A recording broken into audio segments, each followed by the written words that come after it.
Hello, spooky friends, and welcome to another episode of the Scariest Podcast. Woo! Where I'm Robin Grace and this is Adam Diaz, and Hello. we're going to tell you guys some cool topics, I guess. Indeed today. we are. I just want to put a disclaimer out there. If you hear the sounds of bells ringing or whining or meowing or barking, it's because we have all of our pets in the office this week because I don't know how it happened. none of them wanted to get the hell out. So say hello to Arya, Nymeria, and Yui. They are all in here, and I guarantee you're at least going to hear one of them in this episode. We'll probably pause to throw them out when that happens, but please don't be disturbed by it. They're just chilling right now. So aside from that, I'm really excited. We're on episode 60. Yeah. That's a lot of episodes. It is a lot of episodes. We're 9 away from the sex number, which is super exciting. Oh, my Lord. Okay. So that's a good thing. And Robin, what are you going to be covering this week? I'm going to cover James Dean's car. James Dean's car. I'm excited to learn about it because I don't know much except the fact that it's cursed because of Supernatural. So shout out to Supernatural. I let the patrons decide what I was going to be doing, and they have chosen for me, and I will be covering the true story behind The Exorcist, which is a really good follow-up to last week when I covered the story of The Exorcist movie and the production of the movie. And I got to say that this week's is definitely longer and definitely fucking scary. Yeah. So, yeah, doing this one, I was just like, okay, cool, I'm going to turn that hallway light on because it's a little bit too dark out in the hallway, and that's where the demons live. So, I'm excited. I'm excited to do this episode. Cool. So, we're going to jump into homegrown horrors like we normally do to start the episode. Robin, what are homegrown horrors? So, homegrown horrors are the stories of paranormal experiences or spiritual ones or weird, creepy things that have happened to you or your family or your friends. Not fake stories. Please don't send us those. Don't send us bullshit. But if it's maybe true, we don't mind you sending it to us and letting us know, like, not quite sure, wanted to share it with you guys. Cool. We do appreciate getting that. So anyone who has a story like that wants to send it our way, you can email storytime@scarish.com. That is our email address. You can go to our website, scarish.com. Click on Contact Us, and there's a form that you can just fill out right there and just send it directly to us. No muss, no fuss. I don't know what the rest of that phrase is. I think I've never heard that phrase. You've never heard that? No. Okay, cool. Well, I have. Well, I haven't even heard of that one you told me earlier today. Which one? Live free. Live free or die? Yeah. It's like, I can't remember what state. New Hampshire. I'm pretty sure it's New Hampshire's state motto. So, fun stuff. There's some stuff you haven't heard of, Robin. Yeah. Anyways, other ways to reach out to us, facebook.com/Scarish Podcast. You can message us that way. You can join our group, which is the Scarish Spooky Friends group, and post there for instant feedback. You can also join our Discord server. Best way to find it. Just go to our Scarish.com, scroll down. On the right-hand side is a link to all of our social medias. Click Discord. You'll be right there. And it's fun. There's a lot of people in there. I think there's about 170, 180. We're approaching 200. And it's just a bunch of different channels. It's a really good time. And there's no pressure to talk, but I like to sit back and read and see what the memes are that people have to post. So good stuff. If you want to message us on Instagram, @ScarishPodcast. If you want to tweet at us, @ScarishPod. And those are the best ways to contact us. So without further ado, do you want to go first? Yeah, I'm going to go first. Okay. So this email goes, "Hello, Adam and Robin." Hello. Hello. My name's Gemma, and I've been listening to your podcast since you posted the first few episodes. Yay, that's awesome. An OG listener. Right? Thank you so much. We appreciate you. I just wanted to say that I really love your podcast, and it's one of my favorites. That's very sweet of you. We appreciate that. It has really helped me this year as I'm finishing off my last year at school, and listening to you guys helped made my never-ending schoolwork a little better. That's Appreciate always that. awesome. Schoolwork really does truly feel never-ending. Yeah. Today is my last official day, and I'm about to have my final exam, and I'm listening to episode 49, The Bunyip and the Hellfire Club. Okay. I really enjoyed that episode because the Bunyip was interesting, and I really liked learning about the Hellfire Club. Yeah? Just people were fucking stupid and crazy. Okay, sorry for the tangent, and I'll get to the point. I was really excited about your Bunyip episode because I am from Australia. Oh, hello. Shout out to Australians. More specifically South Australia, and I used to live in a town called Murray Bridge. Murray Bridge has a large Aboriginal community, and in Murray Bridge there is the Murray River. It's very long and has heaps of Dreamtime stories or legends to go with it. I think in the Bunyip episode I went over like the Dreamtime stories, which are kind of like their legends and stuff like that. Right like on. a particular type of legend. Well, it's that cool I to didn't hear get her into. use it in parlance like that, where it's like, oh my god, it Parlay. totally worked. Sorry, I hate you so much. I love Pirates of the I Caribbean. hate how much you love Pirates of the okay. Caribbean. So, in a park in Murray Bridge, there's an enclosure with a fake bunyip in it. It's pretty much a robot, and when you put $1 in it, it comes out of the water and makes some pretty disturbing noises. That's totally awesome. It has been slightly updated the past few years and doesn't look very scary, but when I was little and even before that, it was so much more horrific. It's hilarious. And she has attached photos of this bunyip thing, and it is so weird. It just looks like this little tunnel, like a sewer tunnel, with this big, huge bunyip, like, robot thing in it. It's like a green monster with like 3 claws and like a really elongated face and a lot of sharp teeth. But at the same time, it looks like a cartoon version of it, so it's not too terrifyingly scary. Yeah. So it's pretty good. And it looks like it's caged in to stop people from falling or climbing in it. And it looked way scarier back in the day. Yeah, that one. Yeah, the original version looks one like is way evil scarier. Slimer. So Apparently, she said it also used to have a baby. But the baby was stolen. I also know who stole it and that they actually tied it to the roof of their car and drove around town. Wow. Shout out to whoever stole that. You're kind of a dick and also kind of a legend. legend. That's really ballsy, right? Yeah. Anyway, sorry if this isn't really interesting. I thought it was funny. The pictures are really cool. We should post them or something. Absolutely. Yeah. And I might send some of my own scariest stories eventually. Feel free to share this on the podcast. If you don't want to, no worries. Man, I really want to try and say that in an Australian accent. It's just not gonna sound I wouldn't do right. that. Yeah, I wouldn't do that if I were you. Oh, man. Anyway, love you guys, and please keep making content because I will listen to it all. Gemma, thank you so much, Gemma, for sharing that with us, because we would have never known otherwise. Yeah, we're going to keep making content, too, so that's a good reminder. So thank you for sending us that. I really wonder sometimes when we do, like, specific stuff from specific regions, whether or not anyone knows what the hell we're talking about. Right. Or people are listening to it like, I'm from that region. I've never heard of that. So it's nice to sometimes get feedback and be let know, like, hey, yeah, I've heard of this. It's a thing. So good stuff. That was really good. So I will move on to my email, and the subject is spooned by a ghost, ? Sounds hot. This one's going to be a little bit difficult to read because I have a 9-pound furry creature sitting on the desk. No, man, she's 11 pounds. She's 11 pounds? Yeah. Our cat is getting a little fat, but she's still adorable. But every time I come into this office to do any work, which is mostly every day, because I'm still unemployed, and so I come in here and try and find stuff to do, the cat immediately jumps on my desk and either like lays in front of my keyboard or sits in front of my monitor. So this is the first time I'm recording with her in here, so I'm going to try and read around her. So it starts out like this. I'm just wondering how this is going to go. Because she keeps moving to be in front of it. Hi, Adam and Robin. Hello. Hello. Hope you are doing well whenever you get around to this email. Happy Thanksgiving, holidays, and New Year. That's hilarious because we've gone through all 3 of those already. I wanted to share this story with you. It happened the night before last.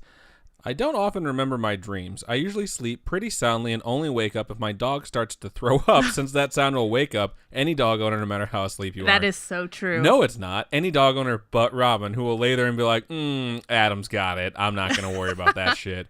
I also don't usually remember my dreams, and I can count on one hand the number of nightmares I have had. That is lucky as fuck, because I have so many nightmares.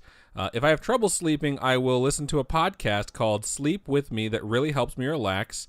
It's a really weird name for a podcast, but it's also a good pickup line. Charming. I guess. It helps me relax my mind and stop thinking if I'm having anxiety. That's actually really cool. Good. Anyway, the night before last, I went to sleep like normal. My dog usually starts... The cat is now drinking our water. My dog usually starts the night in his bed and then gets into bed with me in the early morning. So he was in his dog bed across from my bed. I fell asleep really easily that night, but for whatever reason, I woke up with a lot of anxiety. I also noticed that the light outside my bedroom door was on, which bothers me, so I got up to see if someone was up. My dad is older, and he will sometimes wake up really early and do whatever old people do in the early hours of the morning. That is hilarious. That is hilarious. I think it's steel batteries, but I'm not sure. Oh my God. That's a Seinfeld reference for those of you who don't know. I opened my bedroom door expecting to see the light in the living room on, but the hall light was the only one on. The cat just sat on my mouse as I'm trying to read this. I went to the kitchen and got some water, which is when I looked at the microwave to see it was, you guessed it, 3 a.m. Oh my goodness. Okay. I actually thought of you guys because if I have learned anything from your podcast, it is that nothing good happens at 3 a.m. I went back to my room and was still having a lot of anxiety, so I put on my podcast to help me sleep. I'm very curious about that podcast to kind of see what it's all about, Yeah, I definitely want to check it out and see what sort of content that they've curated to help people sleep and relieve their anxiety. I think that's a really cool thing. Usually when I have the podcast going, I will wake up 20 to 30 minutes in, turn it off, and go right back to sleep with no trouble. As usual, I woke up, turned off the podcast, and went back to sleep. I woke up a bit later to the podcast still going, even though I was sure I had paused it. When I reached for my phone to pause it again, somehow I managed to call my voicemail and open Instagram, in parentheses, as you do when you are really sleepy and fumbling with your phone. That's hilarious. I have a friend who was just here about a week ago, and I tried to wake him up from like a drunken slumber, and he woke up with like babbling. It was like, the bridge. She's on the bridge. And then he just went back to sleep. It was the most bizarre shit. I was so sure he was possessed. When I reached for my phone to pause it again somehow, okay, open voicemail and Instagram. So I was pretty awake trying to turn all of that off. I got it turned off, and because of all the light and movement, my dog got up and climbed into bed with me. I say climb because he is a corgi with short little legs, so he has stairs. That's adorable. And went to sleep. I went back to sleep as well. I mean, our corgi has short legs as well, but she's half German Shepherd. So she's like built. Yeah, she's 40 pounds, but she's like the bulkiest, like muscliest corgi at 40 pounds. So she can jump onto our bed, which is pretty high, which is nice. But at the same time, we always worry like, oh, she's going to get older and we don't want her to jump. We're going to have to get her stairs sooner or later. 6. So yeah, she's getting up there, but she's still pretty young, and she's adorable. Anyways, getting back to it. I woke up again because that goddamn podcast was going again somehow. Wow. I was pretty annoyed at this point and turned it off and rolled over so I was facing the wall away from my room. Once I settled and started to fall asleep, I felt my dog climb onto the bed and lie down next to my legs, really pressed up against me. Aww. Then I felt him climb on the bed again, this time by my back. I even felt fur brush my face. At this point, I remembered that my dog was actually facing me since he had gotten on the bed earlier. All the hair on my body stood up since I could still feel something, or for lack of a better word, my goodness, spooning me, and I started to wonder if I was experiencing sleep paralysis, which I have never had before. I don't think I was, because I was able to swing my arm behind me like I was trying to punch the spooning ghost and push all the covers away from my body, and nothing was there. Yeah, if you had sleep paralysis, you would not be able to move, and then you'd start to panic. But I will note that I was able to push the covers away from my body, so they had been pushed against me. My dog slept through the whole thing, so I'm taking comfort in that, but I turned on the light and did not sleep for the rest of the night. I mean, have been freaked out, how too. could you? That's so terrifying. I don't know if I was just dreaming and everything, or I don't know if I was just dreaming everything in some sort of weird half sleep, or if a ghost actually spooned me, but I hope it never happens again. Thanks again for the podcast and all that you do. Attached is my Omen baby. And it's at Vidar. Okay, how do you say that? Vidar the corgi. So Vidar the corgi. On Instagram. Sorry for any errors in the email. All the best, America. I would also like to point out, I really hope your middle name is Fuck Yeah, because that would be so awesome. So let's see these pictures of this corgi. They are adorable. Oh my God. I love corgis so much. It's just the typical like brownish orange corgi, and it's so absolutely adorable. Oh my God, and it's totally asleep. She sent us a picture, and it's called The Derp Sleeping and Ignoring Potential Ghosts. It's adorable. So thank you so much, America, for sending us these pictures. There's one of the corgi on the back. With a blep, which means its tongue is just barely hanging out of its mouth, which I've just recently learned. And our cat is staring at your dog and just judging it all up and down because she doesn't appreciate what she considers to be. The creepiest part is that she's just like this black cat. She's judging it as a lesser creature like she does to all of our pets, and I'm pretty sure us as well. It's fun stuff. But thank you so much for sending that in, America. That's a really good story, and I really hope you weren't actually being spooned by a ghost. But if you were, at least it wasn't like malicious and doing mean things to you, like pulling your hair or like scratching you, because I've had a lot of stuff that I've read about for this particular episode where I'm like, a spooning ghost would probably be the most benign of them all. So good stuff. All right. So thank you so much, America, for your story. I am going to go into topics now. Cool. I mean, mine's going to be pretty long, so I think we can go ahead and get it started. I have a corgi shoving their face into my hand right now to demand pets because I was speaking of some other animal as being cute. So she apparently got super jealous. The Shiba's back there being a good girl. The Shiba is a really good dog. She hangs out with me in the daytime too and just sleeps behind my chair. So sometimes I'll like forget she's there and start to slide back, and I'm like, oh no, I'm going to crush the dog. So let's hope that doesn't happen. Okay.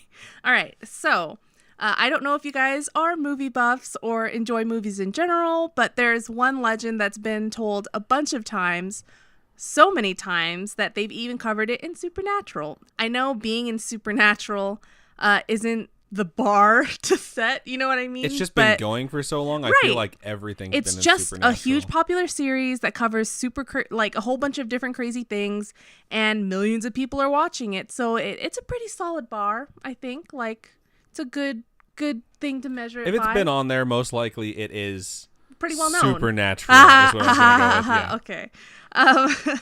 Anyway, James Dean, pretty legendary actor. Not to be confused with the porn star. Which has the same name except an E instead of an A, right? Right. And no, but it's not like James Dean. It's like Dean spelled with D-E-E-N. It's a D-E-A-N, right. Anyway. He should have put 2 D's on his name. That would have made more sense for a porn star. The James Dean I'm going to talk about today is the teen heartthrob of his day. Like this legendary actor that just screamed teen angst. Did he literally scream that? Teen angst! That's where it came from.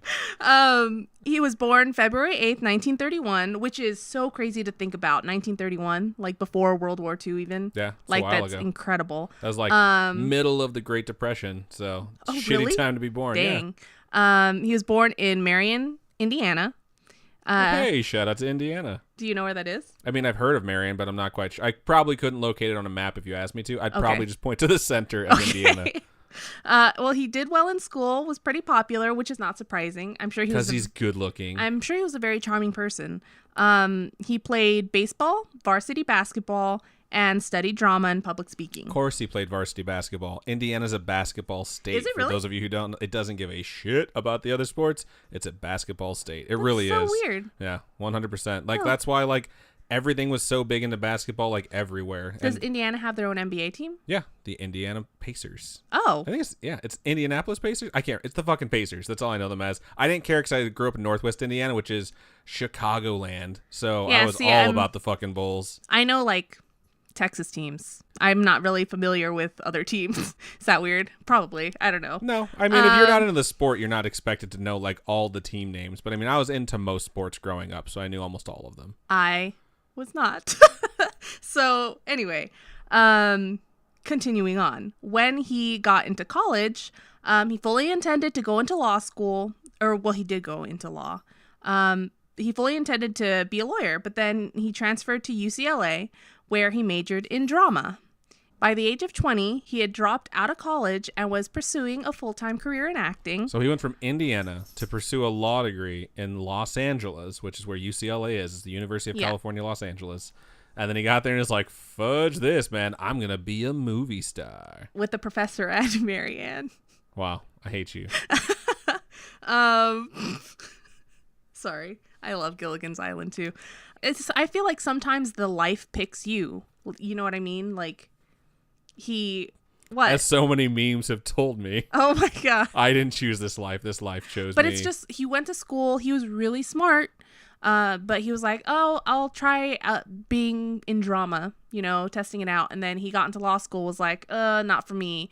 And his dad probably was super pissed when he moved to LA, was like, I'm going to be an actor, Right. So I mean, I didn't choose the podcast host life. The podcast life chose sometimes me. it's what you want to do. You do what you want to do. That's not true. I mean, I totally chose this, and then my other job just chose to let me go. So this is this is it now. This is what I do professionally. So okay. Anyway, so his career kind of began with a Pepsi commercial. And then before he knew it, he was getting roles on different television shows. He did theater.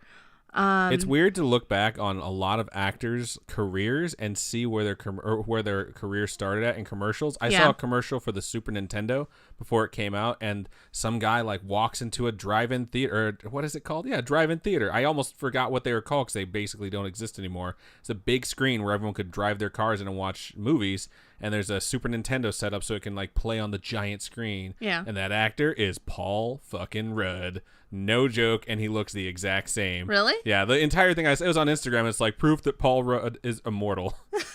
He looks the same? He looks the exact same. Just like his face is a bit smoother. He looks better now, and I'm like, I hate this guy so goddamn much. I've noticed that a lot of people age into their looks. If you just let yourself age and you take care of yourself, you're gonna look good. I don't know. I've melted. Well, that's the thing. It's like I haven't melted, but like I haven't taken care of myself the way I need to. And then you start realizing that the older you get, like if you just like put some effort into making sure you're healthy, it's a bit different. You can tell like actors have kept that shit up. Yeah. And then there's certain actors who are like, I'm just gonna like, pay to have my face rearranged and everything will be fine now. Can't. And you'll just look at people like, I can't remember what celebrity it was, but we saw a commercial. I was just like, is that so and so? And I couldn't even tell. I was like, It's something the dad looks. from Parent Trap. It's Dennis Quaid. Yes. I was like, what? Like, he's on that new commercial. I think it's like an insurance commercial. And I was like, something looks wrong about him. It's like making me feel uncomfortable. It's like, Esurance. it looks like a I'm robot. pretty sure. What a robot would be of Dennis Quaid. It's like the Terminator version sent in to like kill everyone. Yeah, no, it looks scary. For me, if I were to give a tip out, it'd be sunscreen and moisturizer, because I wish I had listened to my mom when she told me to moisturize, and now my skin sucks and I got sunspots because I didn't use sunscreen. Be smart, kids. Like, sunscreen and moisturizer. If I had any advice to give out, since this is apparently the advice column, is if you're like, I'll get into shape eventually, and you're like borderline out of shape or just straight up out of shape, just do it when you're younger. And it's like, you might think like, well, that lifestyle is you have to starve yourself, you have to be on a diet all the time. It's like, no. When you're losing weight, if you're combining that with exercise, you're just very careful for a short amount of time. Like, in the grand scheme of things, I'm going to be 34 soon. It's like 6 months to a year is nothing. You know what I mean? Mm-hmm. But 6 months to a year, especially in your 20s, where you're like, I'm just going to commit this time to getting healthy.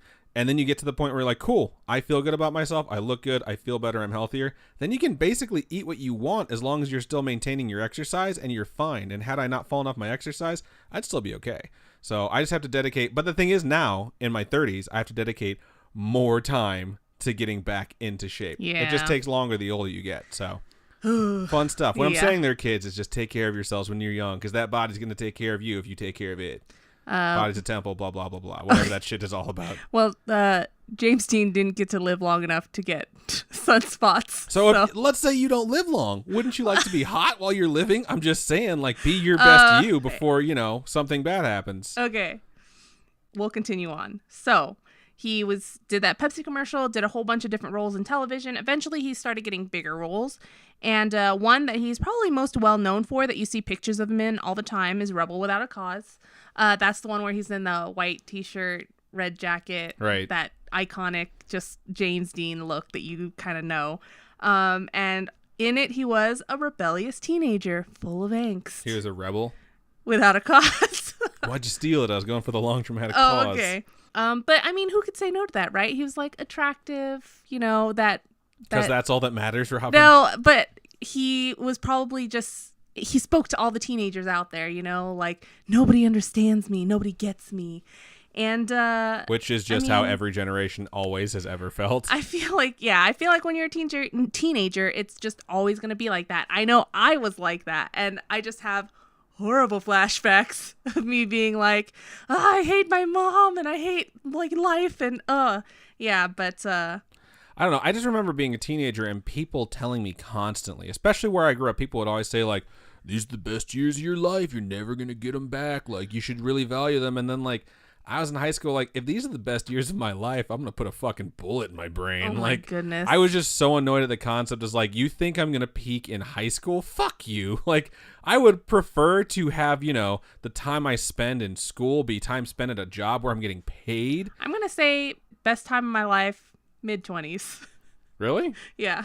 When we were together? Yeah. Oh, that's good. Okay, I feel better now. Thanks. The best time of my life is these moments right now. Oh, my...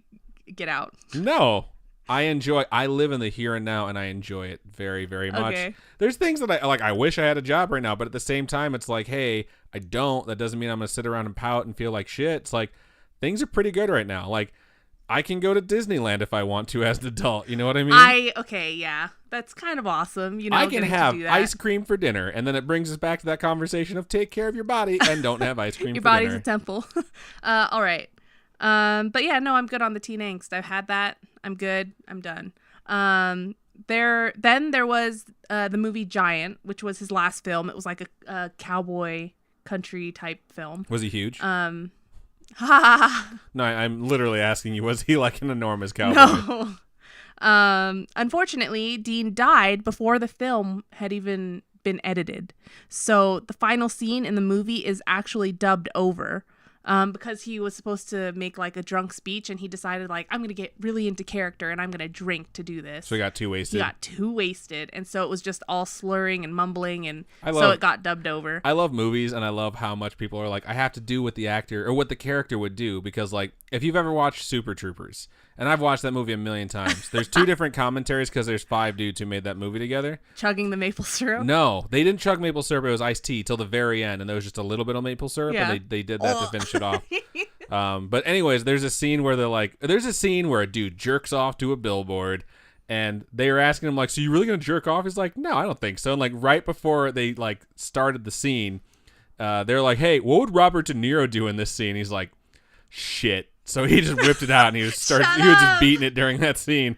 And I was like, wow, I didn't need to know that. And now I have shared it with all of you. You're welcome, listeners. Wow. From now on, when you watch that scene, you're going to be like, Mac was actually jerking it when they shot this scene. This is weird. Okay. Going back to this and not that. But I mean, James Dean getting shit-faced is just another example of like actors being like, I have to do what the character would do. You know what I mean? Yeah. So it's exact same thing. Okay. Well, he was totally on the up and up. He had a whole bunch of other movies planned to be in, and he just happened to die really, really young. And How did he die? So, Dean loved acting and fast cars. Who doesn't, right? I don't know. Acting, bitches, fast cars. These are the 3 things that I love. Oh, my goodness. The latter of which would eventually be his downfall. In 1954, he decided he wanted to get into auto racing. He began amassing a car collection, including Dean's Porsche 550 Spider that he named His Little what? Bastard. His Porsche? His Porsche? Okay, cool. Do I need to play that video for you again? You play it all the time, and I can't take it seriously. The guy's just too funny. He even competed in his first race before filming Rebel Without a Cause, which I think is crazy because he was already super duper young. But then again, what is it? Joey Logano, like raced when he was like 18. 18. He was super young. He's a NASCAR guy, for those of you who don't know. So even better than just finishing his first race, he got first place. That's pretty good. In the novice class, and then second in the main event. So he was pretty darn good. And it wasn't second in the main event? For his first race. I've been told if you ain't first, you're last. Oh. So what I'm hearing you say is he was in last place. All I know is he wanted to go fast. Okay. So it wasn't his last first place win either. He did other events where he got first place in them. Unfortunately, he wasn't fated to race in his final scheduled race in 1955. It probably wouldn't have been his final scheduled race had he not passed away. It wasn't like, this is going to be my last race ever, ladies and gentlemen. It just wound up being that was going to be his last one. Right. The one before that technically was his last one. While filming Giant, Dean was totally banned from any racing activities, and he decided during filming, he's like, I'm going to put a deposit down on a Lotus Mark 9 sports racer. But that car wouldn't come in until autumn of that year. So once filming was done, he decided to trade in his Porsche Super Speedster for the Spider and entered it into an upcoming racing event. Because he wanted that feeling of freedom of racing again, after filming. He wanted to go fast. Now, this legendary car was the cat's pajamas. I hate you. So to say. I'm trying to use old school. Cat's pajamas is a really good one. He's also my favorite broadcaster for StarCraft 2. So. Oh, does he still broadcast? I don't know. StarCraft 2 is even still. He became like an esports guy. Let's not get into it. That's a huge tangent. Okay. So this car was totally personalized for him. They put the number 130 on the hood, the doors, and the engine cover. And they put the name Little Bastard right under the Porsche emblem on the engine cover. Why is 130 important? That's his racing number. Okay. So, Alec Guinness, also known as Obi-Wan Kenobi. Obi-Wan Kenobi. He was an actor that Dean met outside of a restaurant with his car after driving around LA a bunch with it. And Alec Guinness was like, sorry about your dick, bro. No. Alec Guinness was like, this car looks sinister. That the car looked exhausting, hungry, ill-tempered. He literally told Dean to never get in it, and that if he did, he'd be found dead in it in a week. He used the Force. I have fucking cold chills all over my body. Look at it. Oh my gosh, you do! Your hair is sticking up. Alec Guinness was straight up Obi-Wan Kenobi in real life. That is amazing. That is so cool. I love this story now. Okay. I should put this second. This is the best story ever. Oh my goodness. All right. So when he told Dean this, Dean just laughed it off. And Ursula Andress, Dean's girlfriend at the time, even refused to get into the car. Wow. She refused to get into the car, and it's... Is it because of Guinness, or did she also have bad feelings? She also had bad feelings. There are multiple people that saw this car and were like, dude, no, there's something wrong with this car. There was an actress, the woman that plays Vampira, whatever her name is. Elvira? Vampira. Okay. I'm leaving that shit in, bro. So Elvira, yeah, the woman that played Elvira, literally left a note on his windshield like, there's something wrong with this car. I just can't. I gotta say this. I was trying to just move on past it. Elvira is like the host of like cheesy like horror movies on TV, and she's also been in some cheesy movies herself. I remember when I was a kid, I watched one movie at like 11 p.m. and like she's like trying to hang something, and she steps down and it falls and it hits her in the head. And some guy runs over and picks her up. He's like, "How's your head?" And she goes, "Haven't had any complaints." And I was a kid, and I never fucking got it. And then like later on, I just thought of that scene. And I was like, "She was talking about blowjobs." I got to watch that stuff when I was a kid. Wow. So it's been said that Dean brushed off all of these concerns. These things were just brushed off with Dean saying he was destined to die in a speeding car. Like, how can you go around just being like, "Nah, it's fine. It's good. Whatever. Don't even worry about it." Like, I mean, I'm going to die sooner or later in a car, so what's the big deal if it's this one? And he was young. He was in his 20s. How old was he? We'll get there.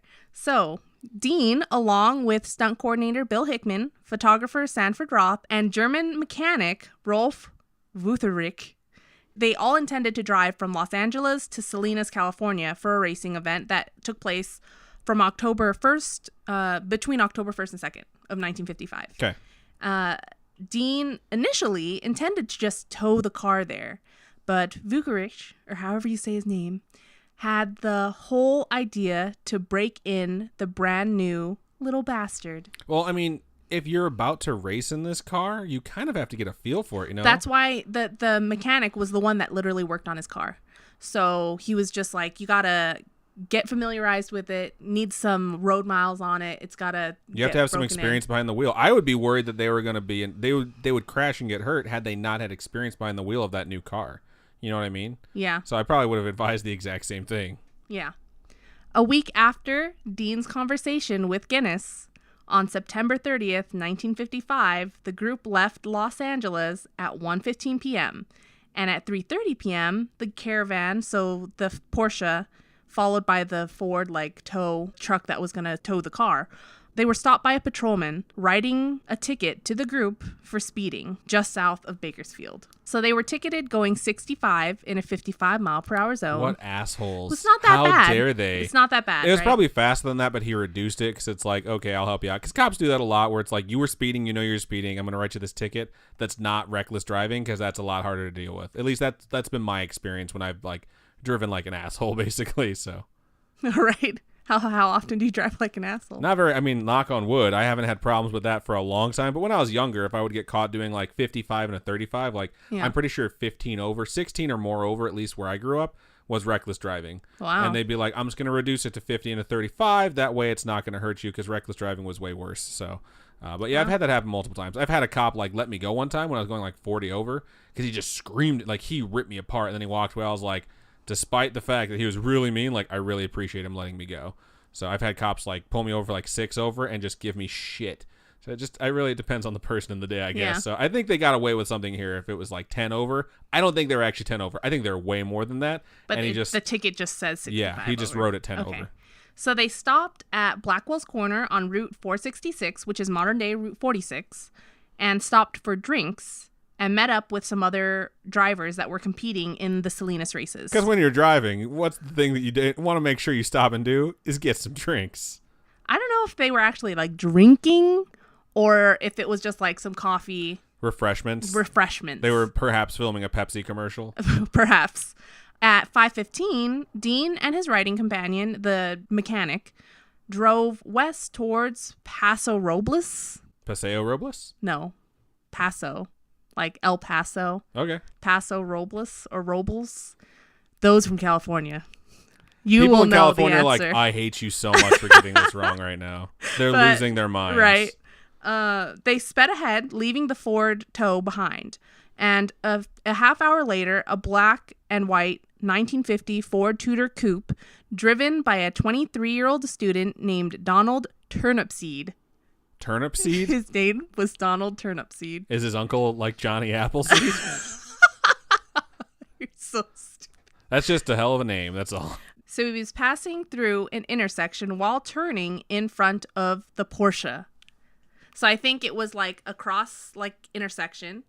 And say one car was going forward, the other one was coming from the right, turning left. And so Dean was estimated to be going 85 miles per hour and could not avoid the Ford. So Dean attempted to steer the Spider into a sidestepping maneuver, quote unquote sidestepping maneuver. I don't even know. I don't think cars have feet, so it's very hard for them to sidestep. But he didn't have enough time or space. So the cars had an almost head-on collision. If you look at the pictures of the Ford, it looks like they hit like the front left of the car and like hit like the driver's side. You know what I mean? Almost directly head-on, but mostly on the driver's side. I don't know. It looks insane. Horrific. Yes. And there weren't safety precautions like there are now. Wow. You know what I mean? I never even thought of that, yeah. Yeah. The Ford slid 39 feet down Route 466.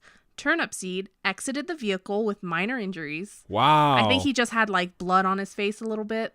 Little bastard tumbled and ended up in the pavement on the side of the highway. Neither the mechanic or Dean were wearing seatbelts. So the mechanic was totally thrown from the car, and Dean was trapped inside with his foot crushed between the clutch and the brake pedal. Oh my God. Yeah. So Vukovic suffered a broken leg, broken jaw, a few internal injuries, but totally survived. He went on only to perish in an auto accident in 1981. Wow.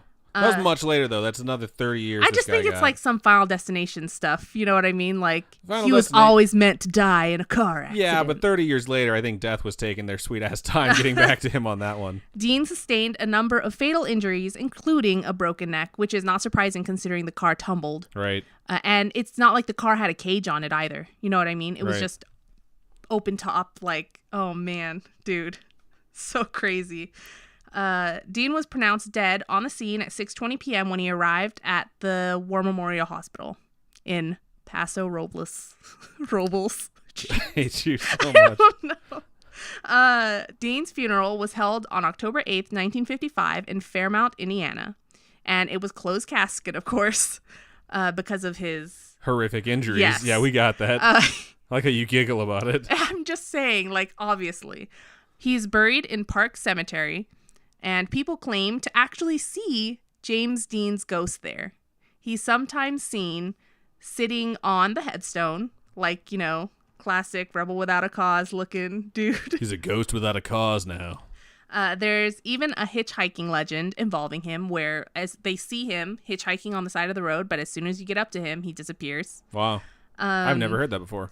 Then there's another legend that if you visit his grave and place an unlit cigarette on the headstone after dark and leave it for a bit, when you come back, the cigarette will either be lit or in some instances disappear completely. That legend was started by a gravesite monitor or whatever those Right? guys are called, who is like trying to hide the fact that he smokes from his wife and just comes Oh by my every now and then goodness. and is just like, oh, these stupid kids keep my habit going.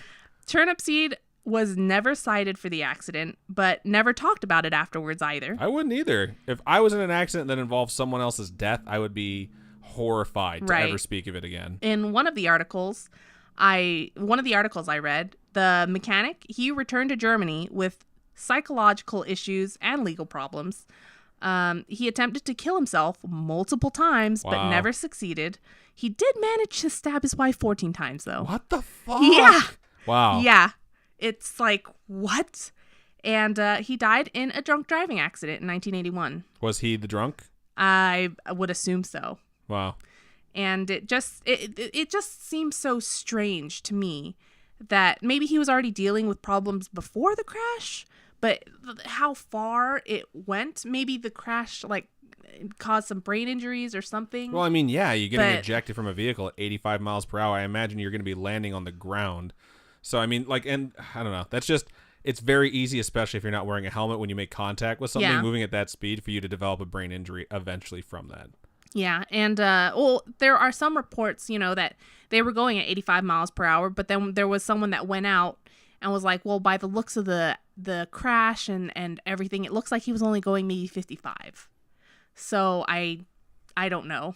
Like, it's not definitive. There's reports of either case.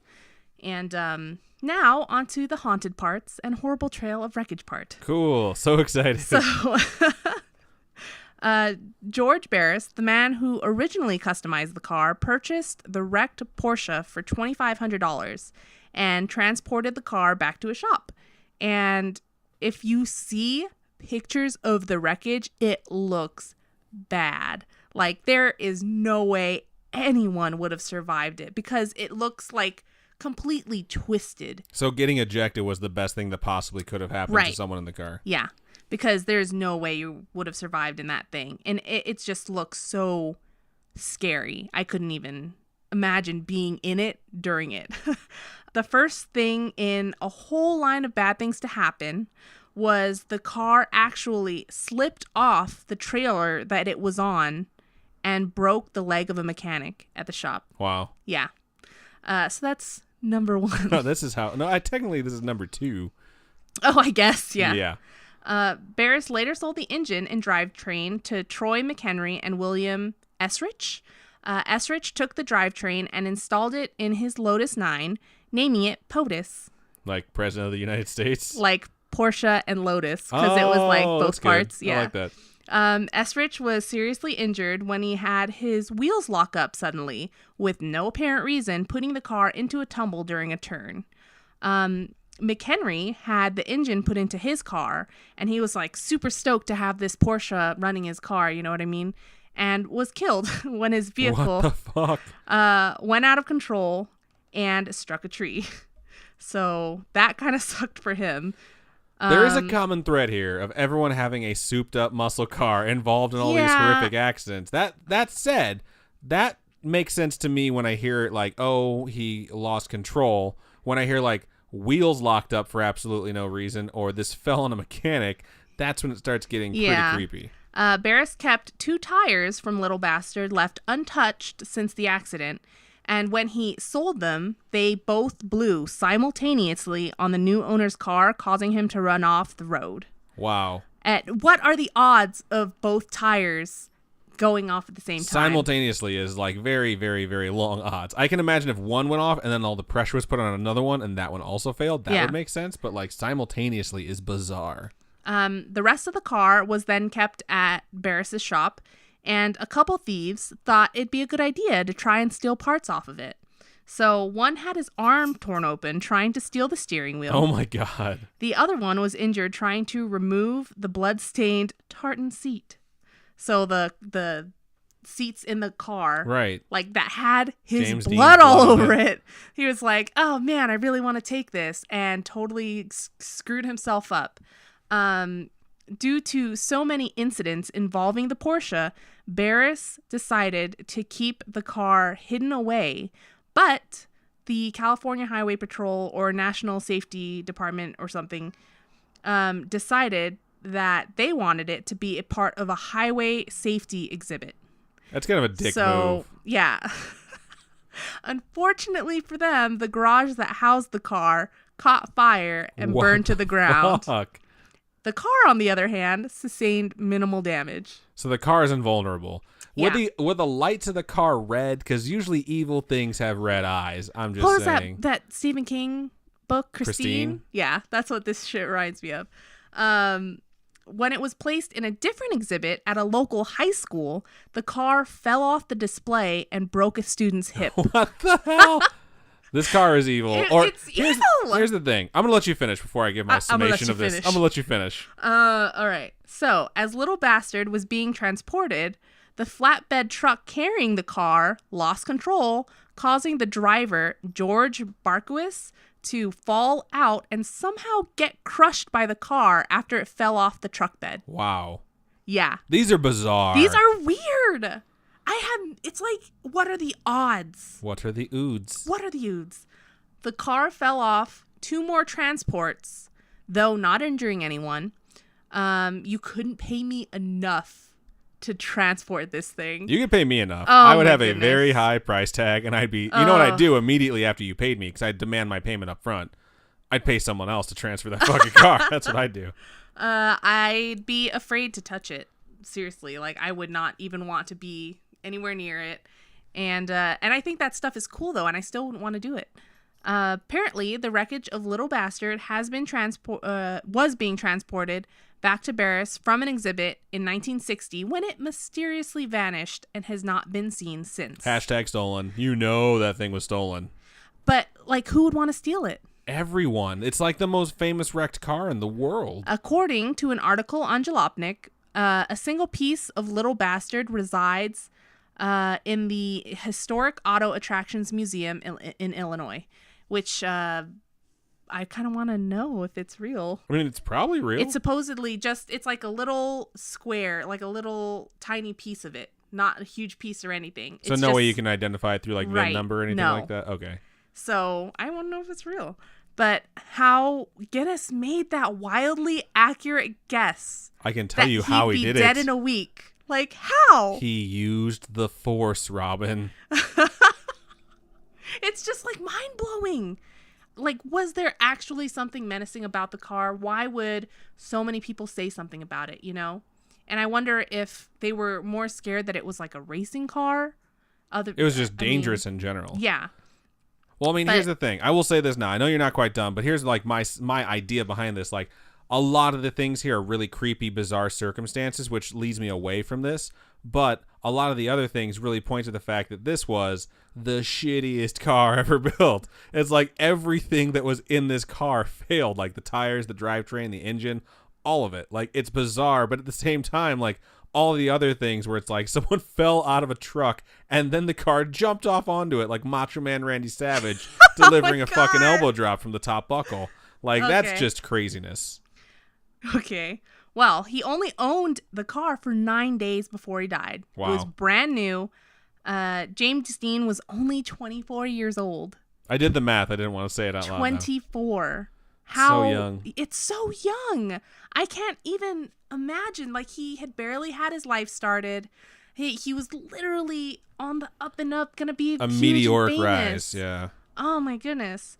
It was definitely an unfortunate accident, but everything after that is just so creepy to me. And I get that maybe it's just people being stupid drivers, but it's just so intense. That guy falling out of the truck and having the car fall onto him, like, that's not even being a stupid driver. There's no person out there who's stupid enough to accidentally have that happen to them. Yeah.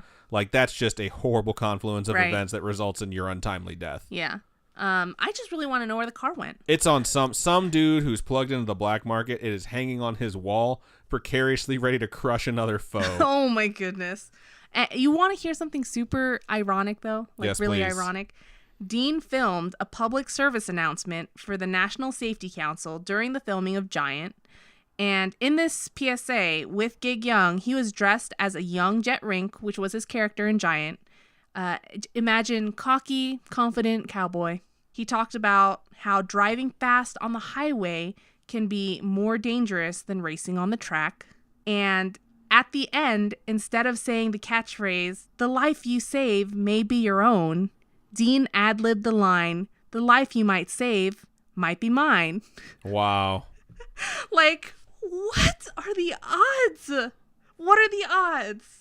It's just so ironic. That is very ironic. That's like rain on your wedding day, Robin. That's a black fly in your Chardonnay right there. Oh my gosh. So Esrich's family still possesses the Porsche's engine, along with the California owner's registration listing the engine number. A restorer named Jack Stiles in Massachusetts owns Little Bastard's transaxle assembly. Lee Raskin, author of the book James Dean at Speed, it's like Speed 2 or something. That's what it sounds like, right? James Dean at Speed 2 Cruise Control starring Jason Patrick.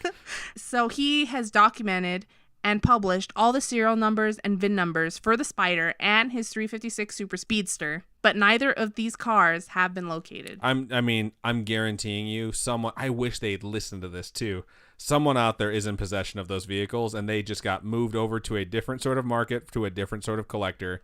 because it's just so epically famous. Yeah. Or maybe someone like the Supernatural guys are like, we have to take this thing out of commission, and they just went and like hijacked the truck and we're like, cool, it can't hurt anyone anymore. Maybe. Or maybe it just escaped to an It's island. Warehouse 13. And there's a car somewhere under an umbrella, like drinking a drink, like, my work is done now. Wow. Who knows? There's no way to tell what this postscript is, but I mean, someone out there knows. That's the coolest thing about that's it. what. Yeah, I really want to know.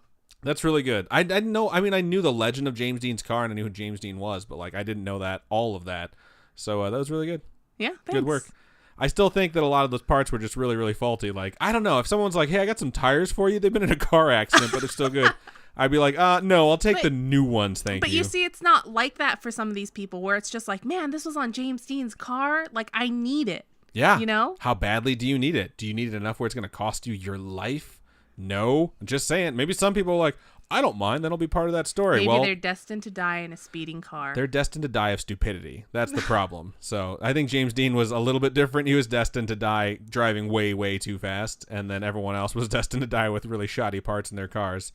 But some of those people just seem like death really wanted them gone. So they're just being moved off the board. Wow. That's some creepy shit. Yeah, it's super creepy. That was really good. Makes me not want to touch old stuff. It makes me not want to drive ever again.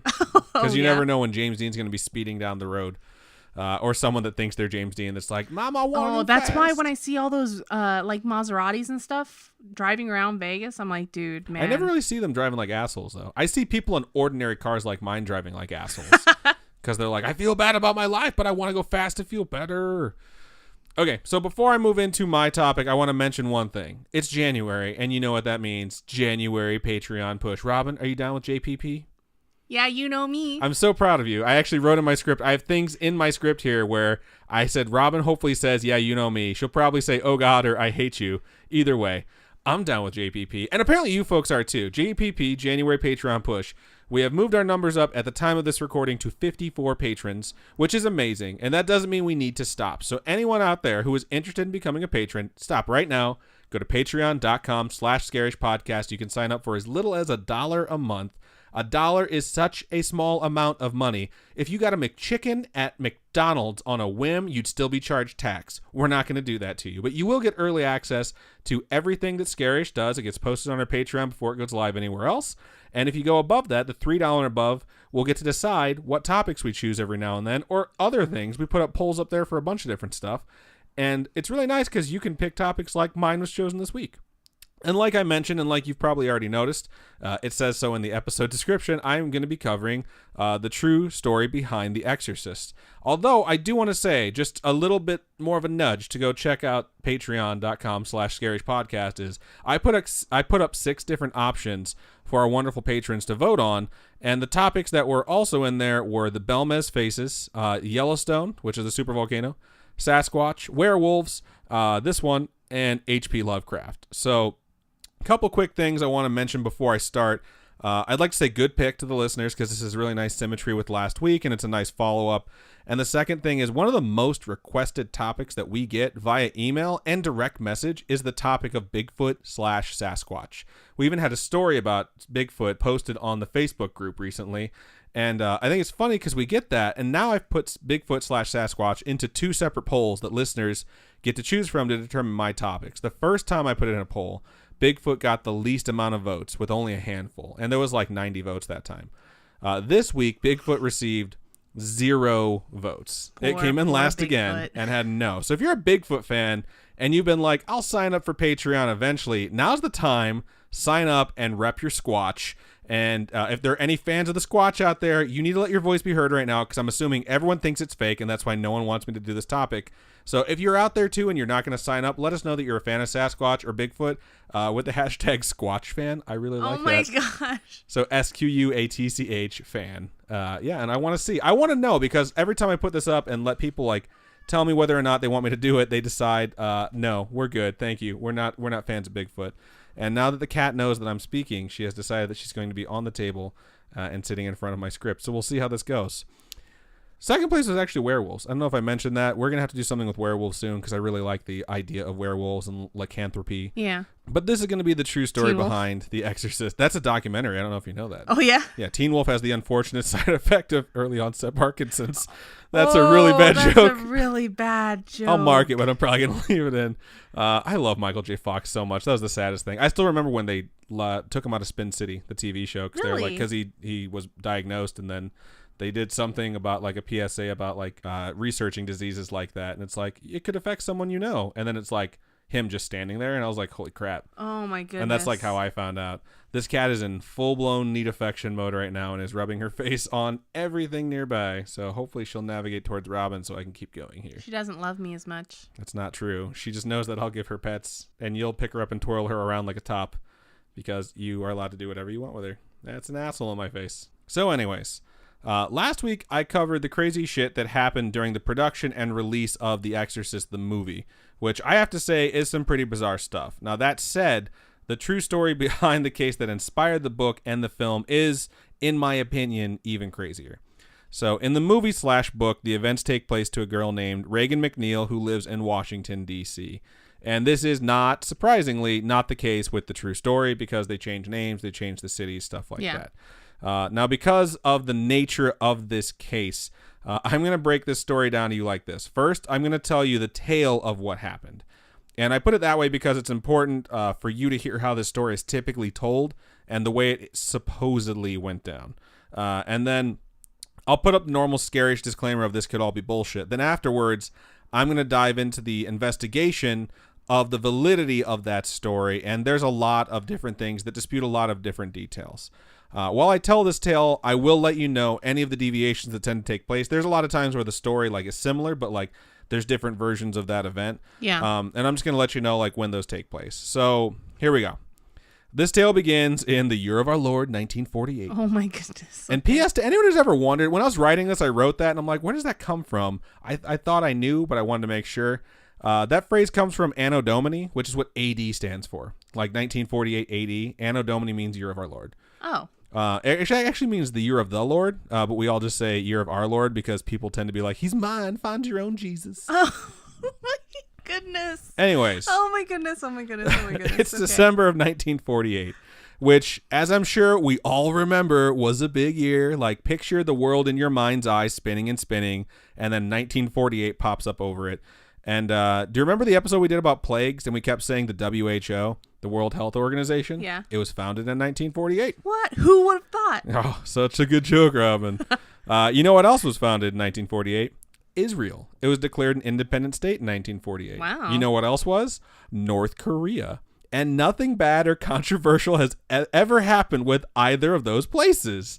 Other fun things from 1948, NASCAR held its first race ever. Wow. All the way down in Daytona Beach. Porsche was founded in 1948. Wow. Which Robin yells at me every time I say with one syllable.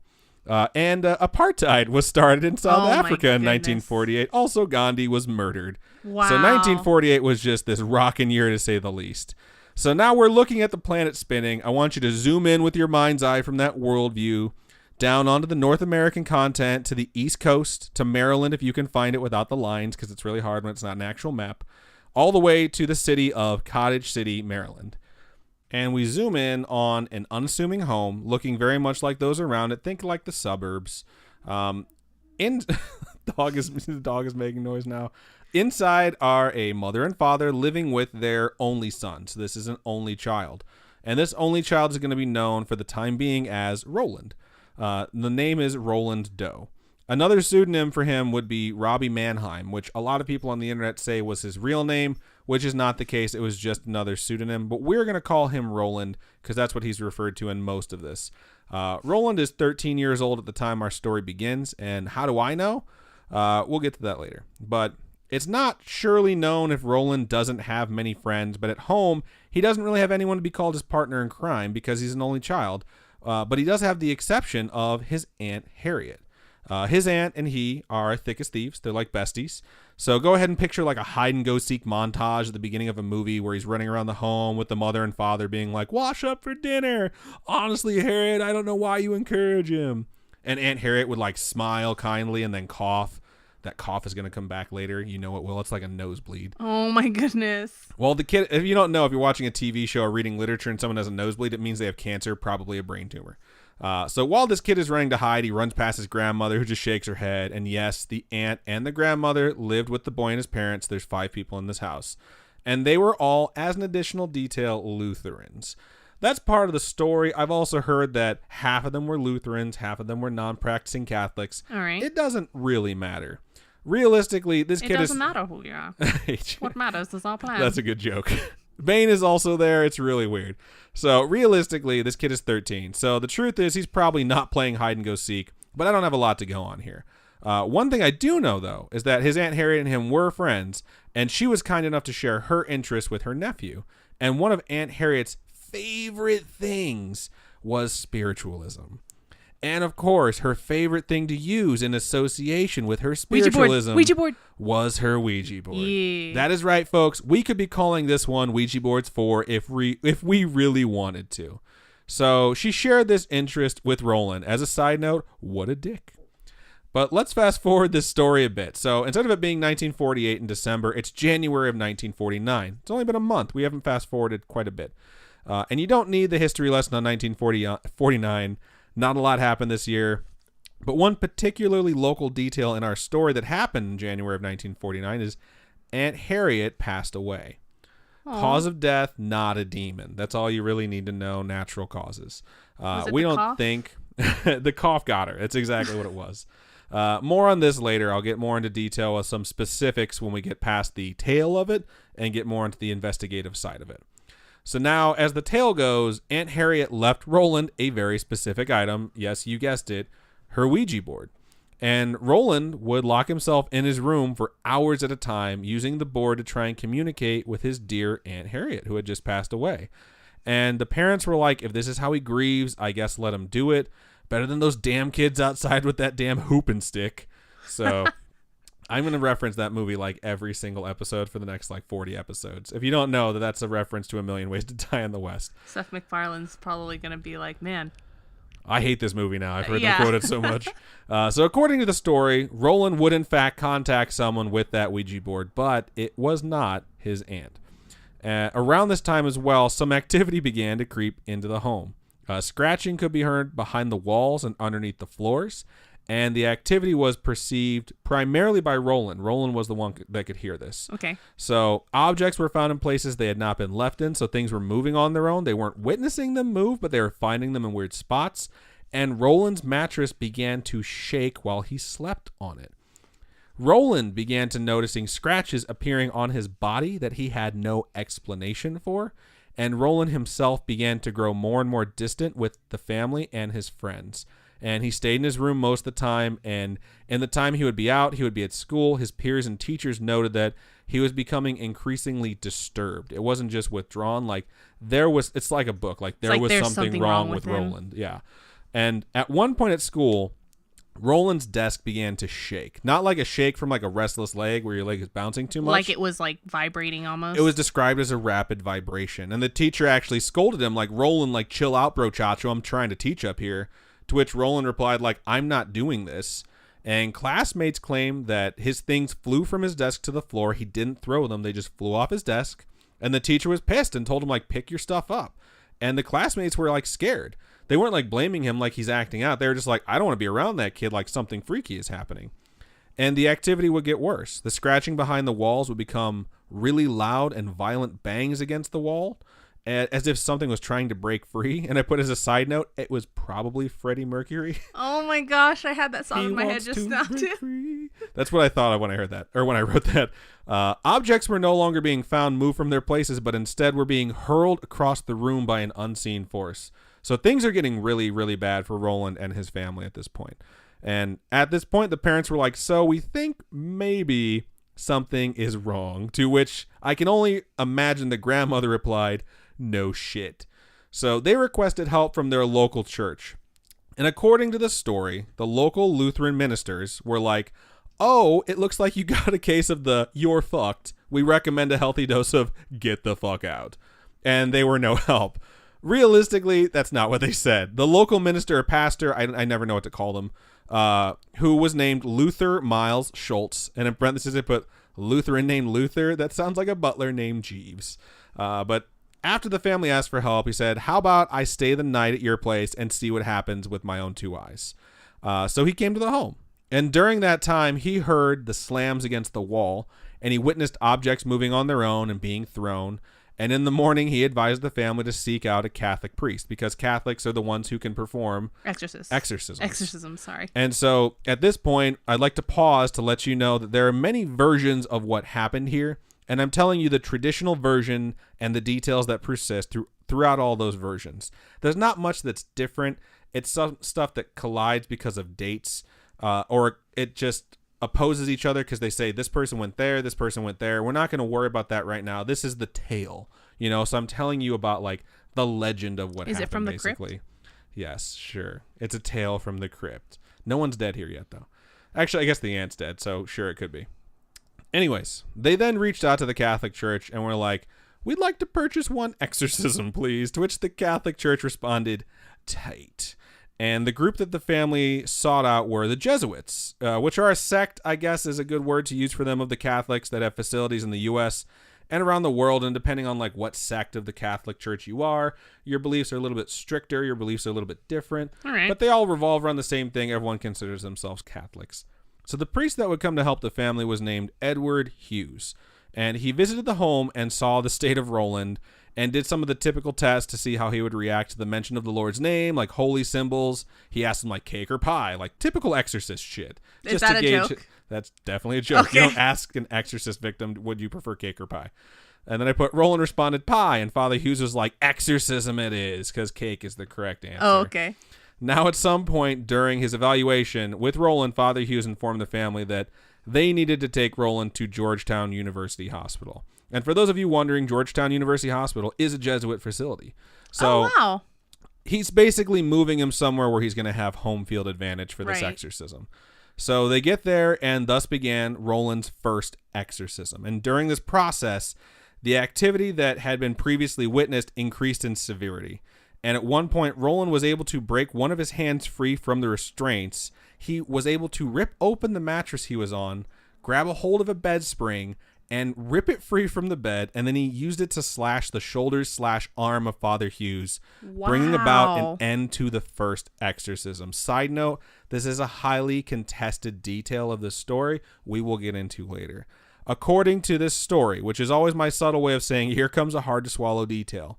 The next day, Roland had a severe scratch appear on his body, followed by multiple other scratches. They supposedly spelt out Lewis. What? Roland's mother spoke aloud, asking whether or not they referred to St. Louis, which is where her family was from. And apparently she received some form of confirmation. So they did what any family with a 13-year-old possessed by a demon would do upon receiving a message clearly from that demon. They packed their shit up and they went to St. Louis. And it's like, why the hell would you go where the demon told you to go? You know what I mean? Like, that's just stupid. So, well, I don't know. Some families are like, maybe this is the answer and that's the only way we can solve this problem. And I think that's where they were at this point, because it's been over a month at this point and things have gotten really, really bad. Father Hughes was just injured. There are claims that after this failed exorcism, Father Hughes suffered an emotional breakdown and just left Cottage City. I'll get to that later. So, upon the family arriving in St. Louis, they hit up family and they're like, yo, dogs, can we crash for a while? Not sure how long. Also, Roland is possessed. No biggie. I think you guys got any good exorcists nearby? Cool. And inexplicably, someone let them stay with them, which is just bizarre. It's family. What are you going to do? I'd say take your possessed kid and go to the church and stay out of my house. I would be my dad in that situation where it's like, you're not allowed in this house. So rude. Someone lets them stay. A cousin of Roland, who was in St. Louis at the time, who was going to St. Louis University, hit up one of his professors about what was happening, and that professor was named Raymond Bishop. And he was like, oh shit, I am into this. I want to see what's going on, because shocker, he was a priest. And he's like, I'm gonna bring my buddy in on this. So he went to his friend, William Oh my gosh, are those the ones from the movie, those two dudes? Not really, but it could be. Okay. So William S. Borden, and he was like, let's go check this shit out. So upon their arrival in whatever relative house was stupid enough to let them stay during this mess, They went to Roland's room. And I just thought of this when I was writing this, but like it wasn't originally Roland's room, but when he moved in, it became Roland's room. Because like if you're sharing the room with your little cousin, they're going to be like, I don't want to sleep in there. Once you go possessed, you can't go back. It's just like he screams, but he spits blue shit everywhere, green stuff. I don't know. I haven't seen the movie in a long time. So they observed while they visited his bed shaking violently, objects flying across the room on their own, and the boy speaking in a deep guttural voice. As a side note, every time I hear that, it's like the red eye thing. It's just super cliche. He also shied away from the crucifix and anything else religious-y, you know? So he's not down with the religion idols anymore. So Bowdern went to the... He's just down with the sickness. Yeah, he's down with this sickness of being possessed. Bowdern went to the archbishop to request the boy be given another exorcism, to which the archbishop responded, for show. They then my goodness. gathered up William Van Roo and Walter Halloran, 2 more priests, to help out. Around mid-March of 1949, they strapped Roland down and proceeded to exorcise the shit out of that demon. And while this occurred, words would appear on Roland's body in bloody scratches. Words like evil and hell. Wow. Other marks would appear like as they're doing it? Yeah, while they're doing it, so he's not scratching himself. And other marks would appear that were not able to be identified. Identifiable marks also appeared on his chest and legs. There was an X that would appear repeatedly. They said a pitchfork pattern would appear on his thigh that would stretch all the way to his ankle. And when I say they were performing this exorcism, I tend to think of it as like a single night. This was occurring over the course of several weeks. Oh, so it's like they would go there throughout the night, they'd leave, and they'd come back. And the priests became convinced that the X that was appearing was an indication because of whatever was happening in their incantations when they were reading prayers. Yeah. The X was an incantation not of the name, but of the amount of demons within Roland. They were convinced there was 10 demons in Roland, that they needed to exorcise 10 separate entities. So at some point, Roland pissed all over himself and all over his bed and was screaming at these the priests. And this part is debated, and it's different depending on which account you read. Multiple accounts say the priests ordered he be taken to the psych ward of a hospital. Some accounts state that the pee bed incident triggered the parents to want him to be taken to the hospital. Either way, Roland wound up at Alexian Brothers Hospital in South St. Louis. It is no longer there. What? It's a place that existed. It doesn't exist anymore. I think it's just a new building, or they redid it. It's not called the same thing. This is another Catholic institution. And the exorcism would continue within the hospital. That guy driving by on the motorcycle is super cool. Everyone wishes they were him. It's James Dean. Oh my God. It's James Dean's ghost. The life you could save could be mine. As the exorcism proceeded, the bed Roland was strapped to shook violently during specific portions of the exorcism, particularly the Litany of the Saints, which is a prayer that appeals to God for divine assistance. So it's like they're asking the big guns, like, we need help during a period of this, and the bed would shake very, very violently at that point. And at another point, and this part is, of course, vague, Roland was able to make contact with Walter Halloran, and he managed to break his nose when he struck him. Holy crap. Finally, on April 18th, 1949, which if you read the wrong sites on the internet will tell you it was Easter, it was actually a Monday, so it's technically Easter Monday, things would come to a close. In the morning, Roland woke up with violent seizures, screaming at the priest that Satan would always be with him, and the priest decided to place all manner of divine symbols on him. So like rosary beads, crucifixes, anything that had some sort of religious significance, they were going to set on his body. And there are multiple accounts of what happened that night, but it's stated that around 10:45 p.m., the priests appealed to St. Michael to intervene and banish the evil from Roland. St. Michael is, of course, Michael the Archangel. Okay. So one story states that minutes later, Roland awoke and shouted, quote, "Satan, Satan, I am St. Michael, and I command you, Satan, and the other evil spirits to leave this body now." And after that, Roland just fell still on the table. The other version states that that never happened, that he just stayed still on the table, and after the priests made their appeal to St. Michael, he woke up. In either case, the story goes, Roland wakes up and upon regaining consciousness says, quote, "He's gone." And he told priests that he had a dream of Michael fighting a serpent or a dragon, depending on which story you see, basically the devil, basically Satan, on a battlefield. And when Michael struck down Satan, that's when he woke up. That's what he told the priests. And according to the story, the family then lived happily ever after, which isn't normal. Like, no recurrences of any issues would ever take place. Roland would go on to lead a good, happy, peaceful life. Now, despite that happy ending, the story doesn't end here, because this is a story. This is the legend of what happened, you know? This is what the book is based off of. This is what the movie is based off of. The events that took place are highly contested, not just by skeptics, but storytellers as well. Storytellers like to rearrange or exaggerate or sometimes even fabricate details to make things more sensational.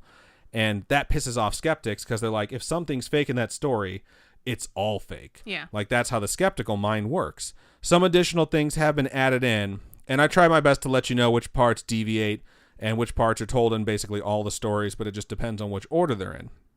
So, investigators that would look into these events like 50 years later, and even later than that, a lot of them believe it to be a case of a disturbed teenager seeking attention, especially going through something traumatic like their best friend / aunt passing away. There have been investigations to the claims about where these meetings took place. Did the priest go to this house, or did they go and stay at the church? Did the exorcism at Georgetown actually take place? Was this performed at the home instead of in the hospital? And the best, and I mean the best investigation that I've seen on this matter comes from a book called, quote, The Real Story Behind the Exorcist. Go figure, it's a catchy name. Okay. So this came out in like 2006, I think. The author is a guy named Mark Opsasnik. I think I'm saying his name right. I hope I am. It is widely accepted because of the research done in this book that some of the details that I'm about to tell you are 100% true, because of how much this guy looked into it and basically what was done. So the legend states that the story took place at, and this is something I left out, but it's supposed to be 3210 Bunker Hill Road in Mount Rainier, Maryland. And if you'll notice, I said Mount Rainier, even though earlier I had said a different name.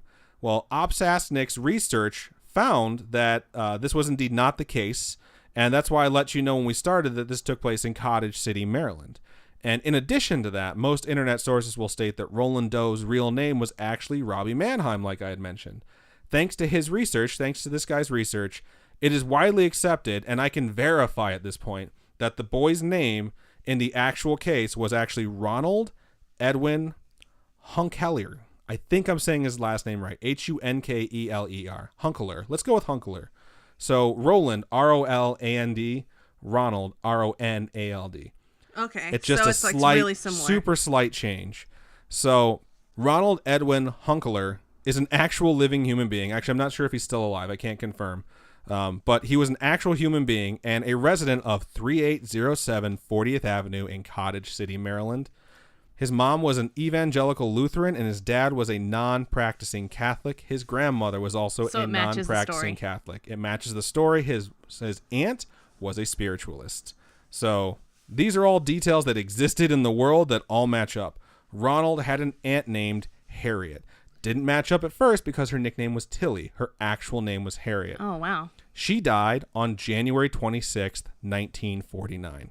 So she died at the exact time that this story, the legend, tells you that the aunt was supposedly passed away. Okay. Cause of death, this is the actual cause of death of her. Complications from MS, from multiple sclerosis. Oh.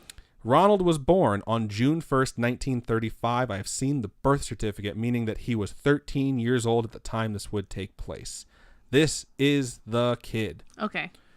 Ronald, I'm getting goosebumps because I know it's about to come. Ronald was removed from 8th grade mid-semester, which was January of 1949. Pulled him out of school.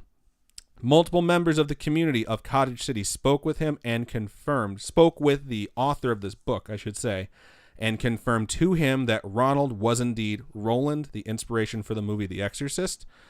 There's a firefighter chief that talked about it. He said, like, we all knew, like, after the fact. Wow. They kept it quiet, but we all knew. Multiple members of the community knew something was wrong, but outside of, like, nearby neighbors, no one really knew what the fuck was going on. They just knew something was very wrong.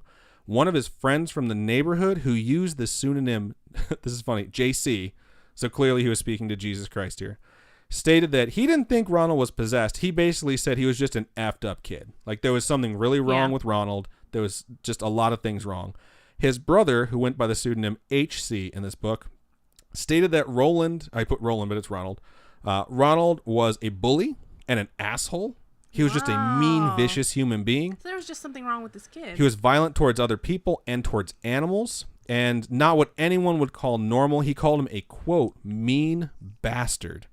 Despite this, here is where things get extra creepy. I got goosebumps while I was typing this, and when I was reading it, I literally walked outside and turned the hallway light on because this part was starting to make me uncomfortable. So, JC, the skeptic, states the following regarding Ronald's last day in middle school before he didn't come back anymore.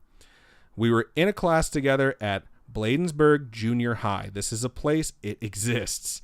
He was sitting in a chair, and it was one of those deals with one arm attached, and it looked like he was shaking the desk. We all remember those desks growing up from going to school. Yeah. The desk was shaking and vibrating extremely fast, and I remember the teacher yelling at him to stop, and I remember he kind of yelled, "I'm not doing it." They took him out of class, and that was the last time I ever saw him in school. The desk certainly didn't move around the room like the book said. It was just shaking. I don't know if he was doing it or what was doing it because I just can't clear it up in my mind. Wow. So, like, even this guy is like, I don't think he was possessed, but here's this really creepy, fucked up story, and this is the last time we ever saw him. So, HC, his brother, also had a story regarding the character of Ronald during the time of the supposed possession. I have goosebumps again. This is directly from HC. This is what he claims happened during this. He said, there was a dog that ran around the neighborhood at that time. It was half red. It was a half-red Cocker Spaniel, and it looked like it was also half Chow. This dog was mean, and nobody ever knew who owned it. It just came out of nowhere. As a side note, I don't remember if it's The Exorcist, but do you remember there's a fucking movie where there's possession involved, and a bird shows up, and it's a red cardinal, and that represents the demon. I don't know. It's like they see it in the dreams, and if they let it into the house, they're letting it in. So this is a dog that's incredibly mean, and it hates everyone, and it just shows up out of nowhere. This is what this guy is saying. I'm going to get back to his words about this story. Well, Ron basically adopted that dog. The dog was really his best friend, not me. That dog hated everyone and everything and would bite anyone in sight, but he loved Ron. Ron would feed it and bring it in the house with him. One time, he called me up and told me to come over, and I never really trusted him because he was sneaky and a real mean little bastard. I was going over there, and he was looking out from the basement window. So Ron is in the basement watching this kid walk to his house. After calling him, this kid is watching Ron watch him. When I got to his house, I heard the back porch door slam, and I knew right away what he'd done. He'd done this sort of thing let the dog out? So many times before to different kids. I started running like hell because he'd sicked that dog on me. When I got home, he called me up, and he was laughing like hell. That was the kind of person he was. He did that all the time. That's so fucked up. What's crazy about this is they have these accounts of like he was mean, he was vicious, he'd fly off the handle, but things got so much worse during the time he was supposedly possessed. And this dog came out of fucking nowhere and was super evil and only liked Ron, only wanted to hang out with Ron, and would torture other people. And Ron would lure kids to the house so that the dog could attack them. It's like he's feeding these kids to the dog. I mean, they're not getting seriously hurt. I couldn't find any accounts of people getting hurt. But these people were like, look, I don't know if he was possessed, but he was a messed up kid. So in The Exorcist, ironically, I'm pretty sure that's the thing where the demon came in the form of a different animal. And it just reminds me so much of that. So now that we know the name of Roland is actually Ronald, what else can we determine? Well, we can 100% confirm that Ronald Edwin Hunkeler was admitted on February 28th, 1949 to Georgetown University Hospital. So one of the most widely contested details is put to rest. He was admitted to that hospital, 100% sure. He would stay for 5 days and was released on March 3rd, 1949. And while skeptics, including Opsasnik, the author of the book, repute that Father Hughes ever visited Ronald at home or at Georgetown, the book does state that Father William Saunders wrote in 1998, so over 50 years later, or almost exactly 50 years, that Hughes did indeed visit Ronald at Georgetown and did indeed conduct an exorcism. So this other guy who was an assistant of Hughes is like, this happened, he went there, I can confirm this. Yeah. This was written, you can find it if you dig hard enough, which is just super creepy. So Father Walter Halloran, the dude who supposedly got his nose broke that I mentioned, he was interviewed for this book. He was one of the only priests involved with the exorcism who actually wanted to speak about it. And he claimed that Ronald's voice didn't have, quote, demonic changes. So the deep guttural voice thing that I can't stand, like that actually didn't happen. And he also stated that when he struck him, it wasn't with superhuman strength, but he did confirm that he was struck. And he didn't want to speak a lot about other details, but he stated that he didn't speak a litany of other languages, as some accounts claim. I didn't bring that up. It's one of my least favorite things, where it's like all of a sudden they can speak all these languages. He did state that he spoke Latin and that he didn't know Latin. He qualified that by saying, I think he was mimicking us, which is still super creepy if he was able to mimic it well enough to have the priest go on record and say, like, he did speak it, though. And when asked about supernatural accounts, he stated, quote, I saw a bottle slide from a dresser across the room when there was no one near it. And in regard to the bed moving, he stated, it was on rollers like any bed, but I was leaning on it when it moved one time. So it's like, it moved anyways, even though he was there. So there's also an exorcism diary that was obtained from Father Walter Halloran. It is 24 pages long. He did not write it. He only obtained a copy of it later in life. This used to be fairly easy to find on the internet. I remember hearing about this before. There was a PDF. You could find it pretty much anywhere if you Googled the right stuff. And of the many places that I've seen this thing referenced or linked, most of them no longer exist. The websites have been taken down. You just can't find them. And I found one site that mentioned that it seems to have been scrubbed off the internet multiple times, like people just take it down. That said, it's really hard to keep something off of the internet, and I think the source material for these things most likely just expired versus like some conspiracy to take all this shit down. And why do I think that? Well, because after about 20 minutes of searching, I was able to find the thing. And I found it in multiple places. And the thing about this diary is it's redacted to protect the names of these people. Yeah. And in certain instances, they use the name R, and in other instances, it's just blacked out. But the photocopy images of this thing I can't find them anymore. I can find transcripts of the diary, but that's about it. So did I read all of it? No, absolutely not. I skimmed it. What I can tell you is that a lot of the accounts of the scratches appearing on Ronald and other things skeptics claim there is no record of are in this diary. And this diary was kept when this was happening. Oh, wow. So this is the diary of William Bowdern, who is the priest in St. Louis the family went to for help. The cousin went to him and was like, yo, dog, like, can you help me? And he brought in his extra friend. This is the extra friend. So it includes details from prior to his involvement, because this is basically written up as like a case study. We was writing this as like, hey, this is what happened. Like, I'm documenting this. People need to know. It lists his age, where he was born, when he was baptized, the religions of his parents, whether or not they're practicing. And then it goes into the background information about when this started. This is like kind of like an experiment. It's not an experiment. This is just like a way for them to document all the events as they're taking place. So what are some notable things to take from this that I haven't already mentioned within the diary? Okay, well, the activity started before Aunt Tilly died. I think that's really important to note. It happened 9 days before, on January 15th, in the grandmother's bedroom. It didn't start in Ronald's bedroom. It actually started in the grandmother's bedroom. And the diary does confirm that this took place in Cottage City. So Cottage City is 100% for sure the place where this all started. Okay. So the first activity was a dripping noise that persisted that was heard by Ronald and his grandmother. I would imagine she heard this and she called someone into her room and was like, hey, I hear this. The parents weren't home at the time.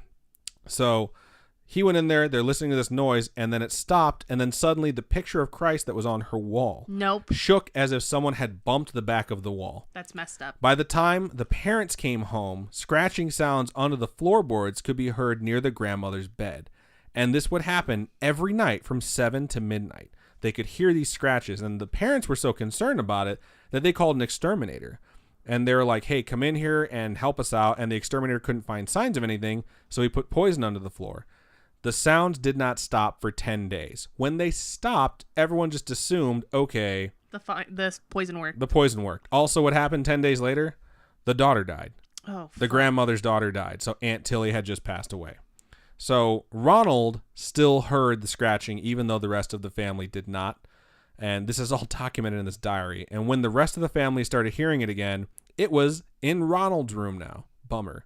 So when Ronald went to sleep, the sound could be heard along with the sound of squeaking shoes alongside his bed. What? This, like squeaking shoes, like pacing back and forth next to this kid's bed. This could be heard for 6 nights. And here's one particularly very, very creepy passage that I decided I wanted to read. This is directly out of the Exorcism Diary.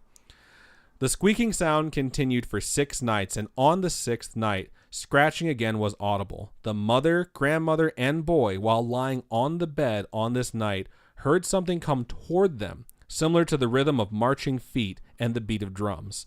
The sound would travel the length of the mattress and then back again and repeat this action until the mother asked, "Is this you, Aunt?" And then it has redacted information. We now know this is Aunt Tilly. So she says, "Is this you, Aunt Tilly?" The mother continued asking questions but had no verbal reply. She asked this question, "If you are Tilly, knock 3 times." There were waves of air striking the grandmother, mother, and boy, and then 3 distinct knocks were heard on the floor. The mother asked again, "If you are Tilly, tell me positively by knocking 4 times." 4 distinct knocks were heard. Then there followed claw scratchings on the mattress, right? Why not ask for knocks of a specific number that would like mean something to you? Yeah. You know? But they're just asking like, "Can you do 3? Okay, now 4. I think demons can count." Like, come on, pull your head out of your ass. When the mother or the grandmother paid no attention to the mattress scratching, this is back to the diary. The entire mattress began to shake.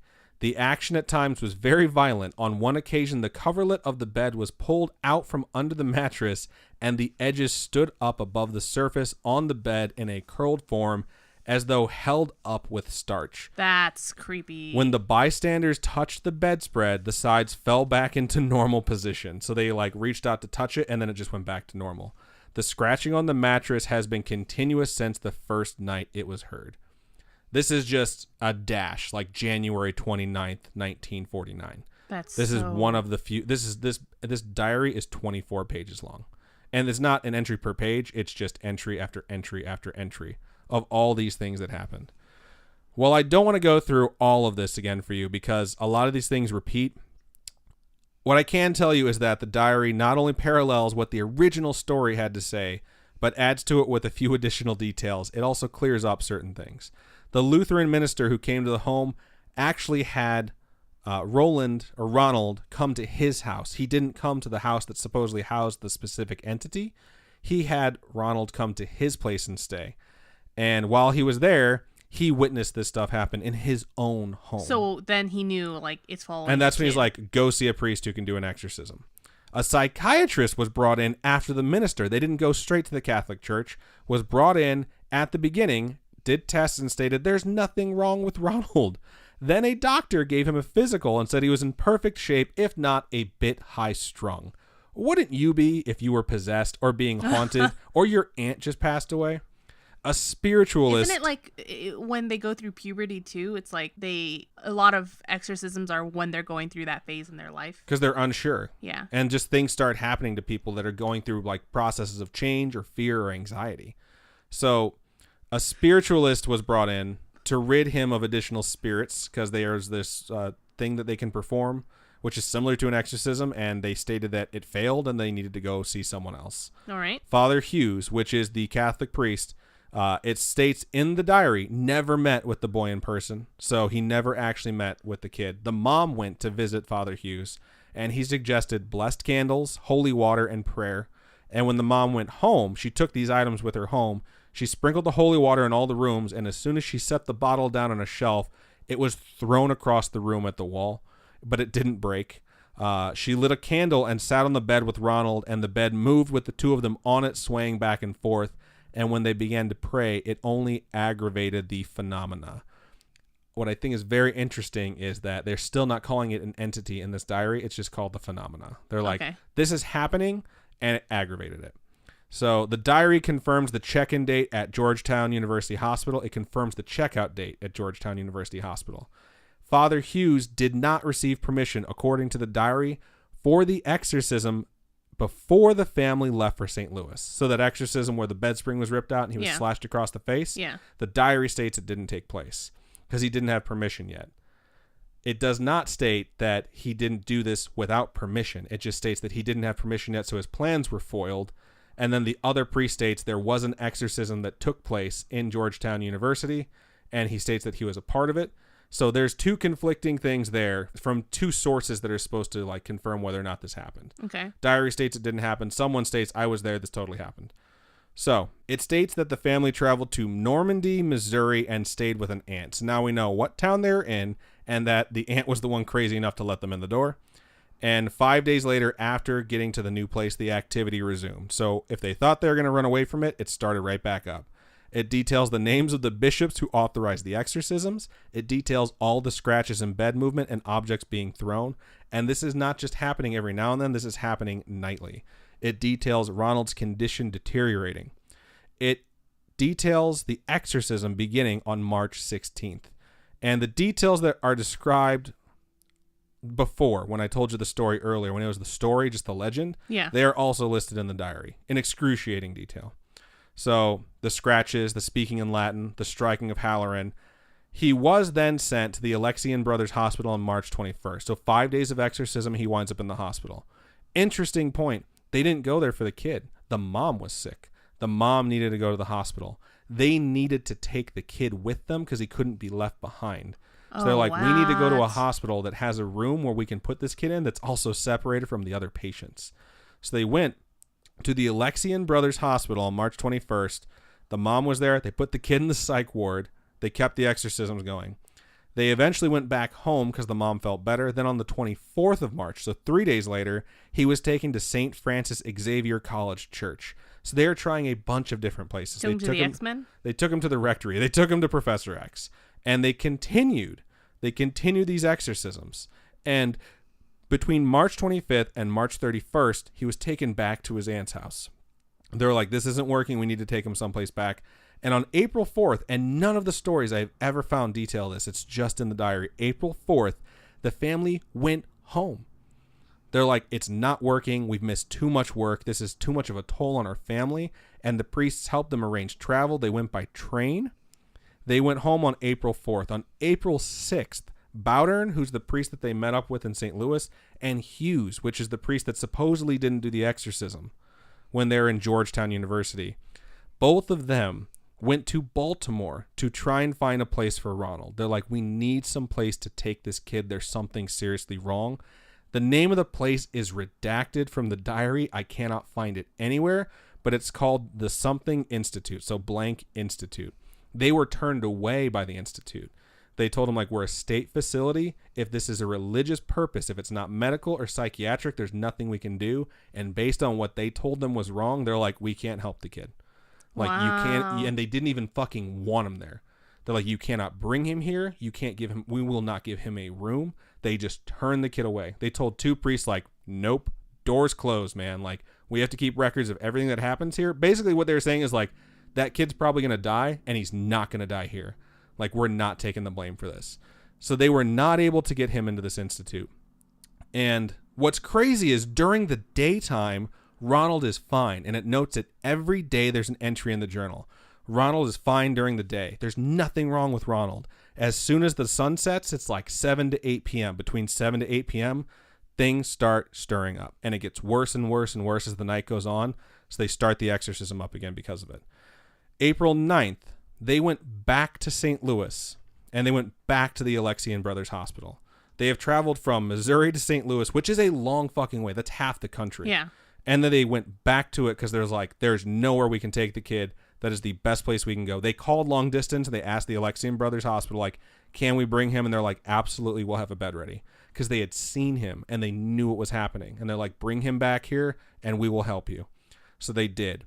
And then the next 10 days were all exorcism within that hospital. And the day it all ended, which is April 19th, they tried to give him communion. And it was this spitting, violent mess of him fighting them, not wanting to take communion. And basically he wound up speaking the words of, like, I accept communion, whatever that thing is that you say before you eat your cracker and drink your blood of Christ or whatever. And or whatever. I don't know how it works. I'm sorry. But after that, the Bible, or not the Bible, that's fucked up. The diary states that, quote, the devil took over and stated one devil is out, and then stated that Ronald has to make 9 communions sacramentally or spiritually, apparently, and then he would leave his body. So it's like challenging these priests, like, if you can get him to take communion in one way or the other, you can get rid of all of us. You just got rid of one, but there's 9 more. So a lot of crazy shit happened this day. They were challenged by the devil, supposedly, that this is the only way to get them out. And basically, Ronald would turn normal. Like, the thing would let him go. He would turn normal. And he would state that he's starving. He needs to eat. They would bring him food. They would bring him whatever he wants. At one point, they bring him like ice cream. They brought him all this different stuff. And as soon as he tried to eat it, he would like snap. It's like a switch would be flipped. He would be a different person, and he'd throw it at the wall or at the priests. He would throw it hard enough, no matter what it hit, the plate would shatter, and he would start screaming at them just violently. And he destroyed the dishes. He would lash out at them. He had to be restrained by like 4 priests at a time. He had asked previously during these exorcisms that religious items not be left on his body because they hurt, they burned.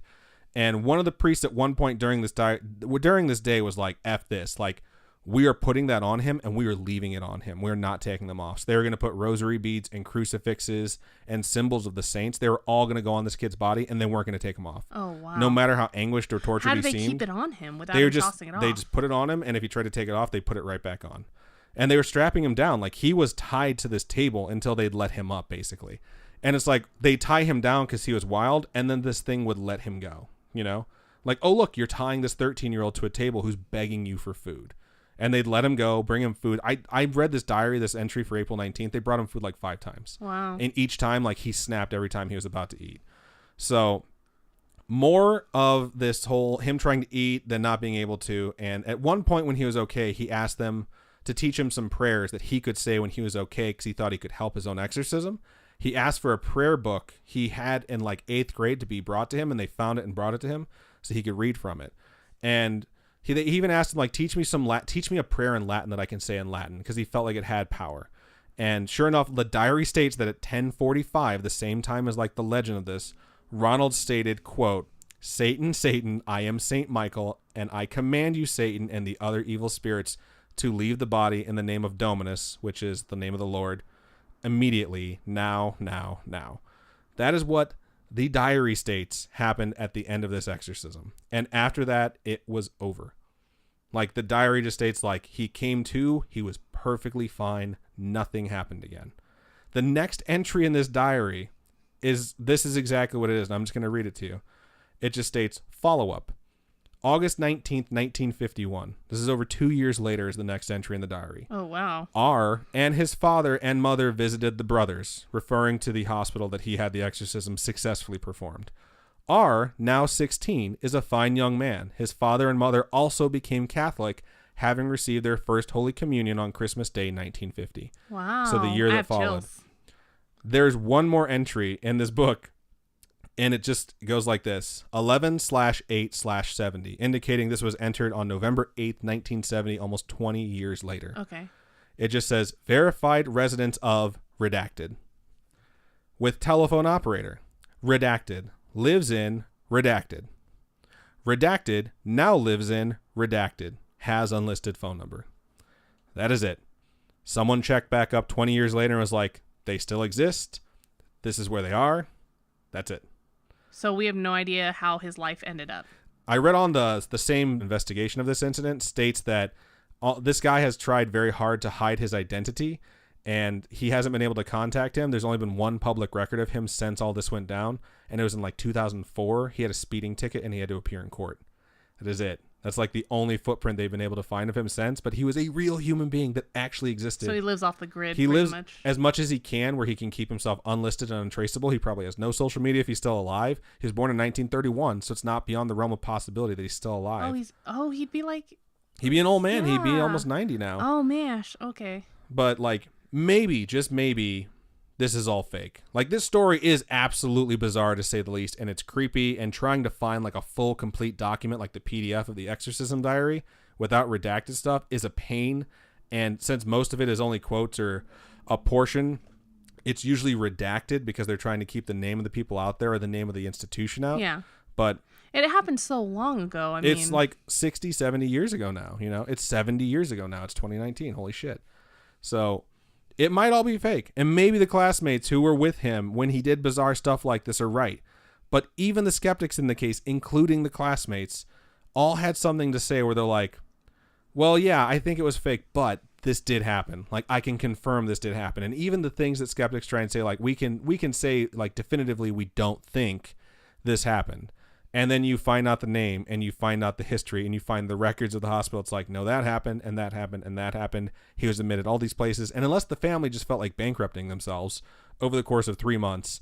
Like, this bizarre event did take place and all these people were involved. And it was enough in 2004, 2005, 2006 that one of the priests involved 60 years ago with this exorcism spoke to someone and said, like, you know what?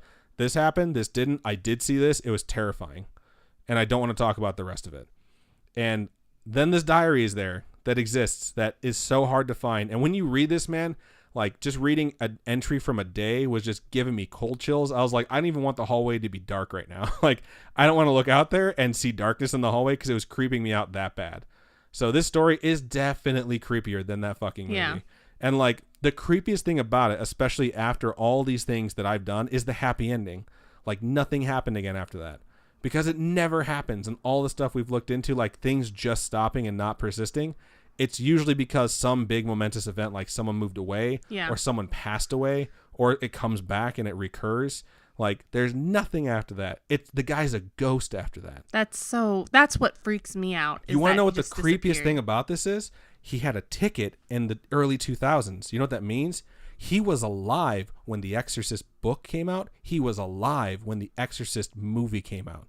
And the series and the remake. All that shit started happening, churches getting struck by lightning, crosses falling to the ground like I talked about last week. He was alive. He heard all of that. Imagine living through that shit, knowing what you went through as a kid, to have people talk about, like, people are passing out in the theaters, like priests are saying this movie is evil, like a church was struck by lightning and collapsed. Imagine the fear that would go through a person if you actually experienced this. Like, holy shit, like, this reminds me of stuff I went through as a kid. I don't want to talk about this anymore.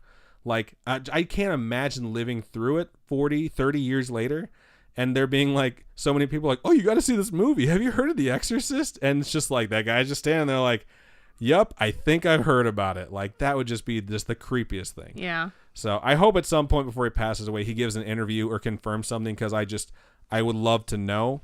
At the same time, like, I'm not going to investigate it deep enough to figure out where he lives and, like, ring him up and be like, yo, dog, like, you want to come on my show? It's a podcast about spooky stuff. Hey, Ronald, hit us up. So, no, I think you're good, Ronald. You've done enough. But, yeah, that is the true story behind The Exorcist. And it's not just the true story, but it's like, it's the tale behind The Exorcist and then the true story behind that, which is just one of the creepiest things I've ever investigated. So, I hope you folks enjoyed that. I enjoyed it. I thought it was really good. Well, I appreciate that. Thank you very much. So I don't think there's much else that we have for episode 60 of Scarish. So we'll just remind you folks one more time, head over to Patreon, patreon.com/scarishpodcast, and sign up. There's a few more days left in January, and we appreciate every single one of you. And for those of you who don't sign up, we totally understand it. If you can head over to iTunes and leave us a rating or review there, that really, really helps us out too. 5 stars. 5 stars really help, and we appreciate everyone who's gone and done that already, and everyone who's considering going to do it. Go and do it now. Thank you so much to everyone who listens. We really do appreciate it. If you want to reach out to us with your homegrown horror, you can email storytime@scarish.com. You can also visit our website, scarish.com, and send it there through the Contact Us button. Join our Discord from there as well. Facebook.com/scarishpodcast. You can message us there. Twitter is @scarishpod. Instagram is @scarishpodcast. Those are all our social medias. Robin, if folks wanted to give us one-time donations, how can they do that? You can go to coffee.com/scarishpodcast, ko-fi.com/scarishpodcast. Awesome. Yeah, those are one-time donations, so all that stuff will help us upgrade our studio setup. We actually just ordered one brand new item that we're going to be able to take with us when we go to the Winchester Mansion, which is a microphone for the camera. And I can't wait to get in it. It's supposed to come in on Tuesday and play around with it a little bit and see what we're able to do with it. So very, very excited. But I think that's everything we have for episode 60, unless I forgot anything. No. Awesome. So I guess I'll take the sign out. So keep on creeping on, and we'll see you folks later this week.